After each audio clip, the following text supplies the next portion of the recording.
In a quaint little town, nestled between gently rolling hills and whispering forests, stood an antique shop that seemed to have been there since time immemorial. The shop was crammed with timeless treasures, each with a story to tell, but none more enigmatic than the haunted mirror in the back room.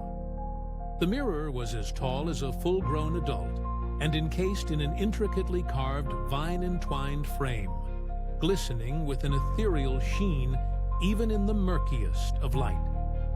The shop's owner, a spindly old man with spectacles perched precariously on the tip of his nose, claimed the mirror was centuries old and possessed a guardian spirit. Few believed him, deeming it a sales gimmick, but the Mirror of Mystics, as he called it, had a reputation in the town. It was said to trap those who meddled with it, ensnaring them in a world unlike any they knew.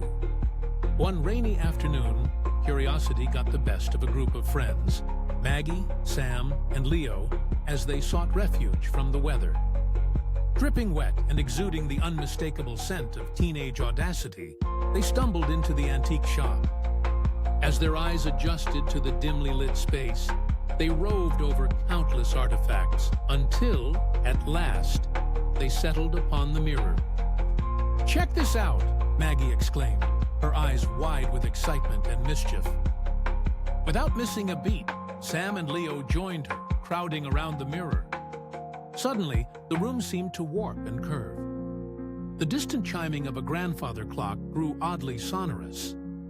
A cold draft slipped through the room, making their hair stand on end. Before they could comprehend what was happening, they found themselves no longer in the shop, but in a sprawling, twisted version of their hometown. The sky was a deep violet, and buildings seemed to lean impossibly forward, as if they might collapse at any moment. "What just happened?" Leo asked, voice shaking. Maggie, trying to appear unshaken, remarked, "Looks like we took a wrong turn at normalcy." As they wandered through this uncanny place, a spectral figure appeared in the mirror's reflection, an ethereal old woman with a knowing smile. The ghostly figure spoke, her voice like the rustling of ancient pages. "Welcome, travelers. To return to your realm, you must solve my riddles, each pivoting on the themes of reflection and identity." The kids' faces paled, but gathering their courage, they nodded in unison. The first riddle floated towards them like dust motes in a beam of sunlight. "I speak without a mouth and hear without ears. I have no body, but I come alive with wind." "What am I?" "An echo!" exclaimed Sam, as if he had known the answer all along. "Correct," the specter replied, and a shiver passed through the air, causing their surroundings to shimmer and shift. The town looked a little less distorted. The second riddle emerged, coiled in the air. "I am not alive, but I can grow.